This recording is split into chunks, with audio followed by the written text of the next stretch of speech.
नमस्ते होनहार छात्रों।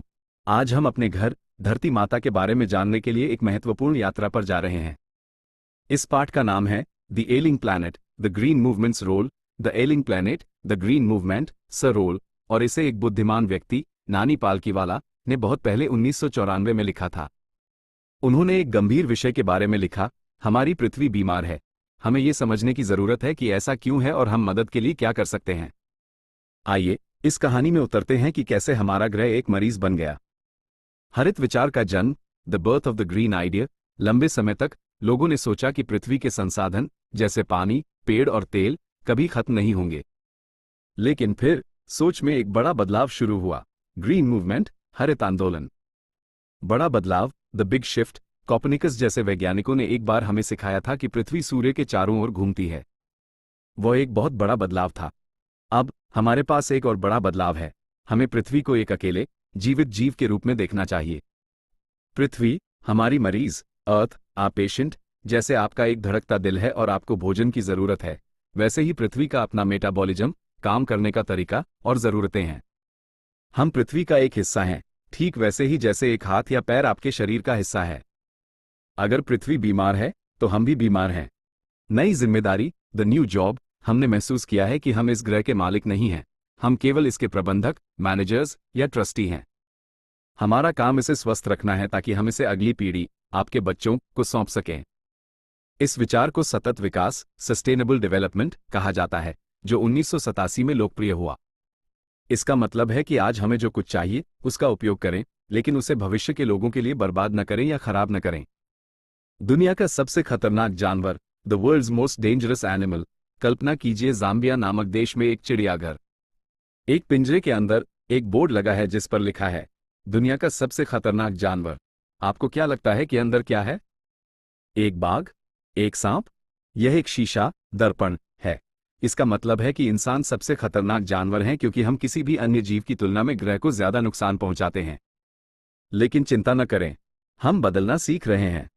अब हम जानते हैं कि हम 14 लाख से ज्यादा अन्य प्रजातियों, स्पीशीज, जानवरों, पौधों आदि के साथ पृथ्वी को साझा करते हैं। हमें प्रकृति के साथ साझेदारी में रहना सीखना चाहिए, उसके विरुद्ध नहीं। पृथ्वी के 4 आधार कमजोर हो रहे हैं। Earth's 4 foundations are weakening. 4 मुख्य प्राकृतिक प्रणालियां हैं जो हमारी अर्थव्यवस्था और जीवन को चलाए रखती हैं। मछली पकड़ना, फिशरीज, जहां हम मछली पकड़ते हैं। घास के मैदान, ग्रासलैंड्स, जहां जानवर चरते हैं। वन, फॉरेस्ट्स, जहां से हमें लकड़ी और ऑक्सीजन मिलती है। फसल भूमि, क्रोपलैंड्स, जहां हम भोजन उगाते हैं। दुख की बात है कि ये चारों बहुत तेजी से इस्तेमाल किए जा रहे हैं। गायब होते जंगल, डिसअपीयरिंग फॉरेस्ट्स, खाना पकाने या निर्माण के लिए लकड़ी पाने के लिए जंगल काटे जा रहे हैं। क्या आप जानते हैं कि हम हर सेकंड लगभग 1.5 एकड़ की दर से जंगल खो रहे हैं? ये बहुत तेज है। कानूनों की समस्या, the problem of laws. Bharat में हमारे पास एक कानून, अनुच्छेद 48A है, जो कहता है कि सरकार को पर्यावरण और वनों की रक्षा करनी चाहिए। लेकिन दुखद तथ्य यह है कि कई लोग प्रकृति से जुड़े कानूनों का पालन नहीं करते हैं, ठीक वैसे ही जैसे वे कभी कभी अन्य चीजों के बारे में कानूनों की अनदेखी करते हैं। हमारे जंगल इतनी तेजी से सिकुड़ रहे हैं कि बड़े क्षेत्र अब सिर्फ बिना पेड़ों वाली जमीन बन गए हैं। संयुक्त राष्ट्र ने इसका अध्ययन किया और पाया कि 88 देशों में पर्यावरण अब एक नाजुक स्थिति, क्रिटिकल स्टेज में है। बहुत बुरा। जनसंख्या का दबाव, द पॉपुलेशन प्रेशर। हमारे ग्रह के बीमार होने का एक सबसे बड़ा कारण बहुत ज्यादा आबादी है। दुनिया की आबादी को 1 अरब तक पहुंचने में 10 लाख से ज्यादा साल लगे थे, लेकिन अब हर 4 दिन में 10 लाख लोग बढ़ जाते हैं।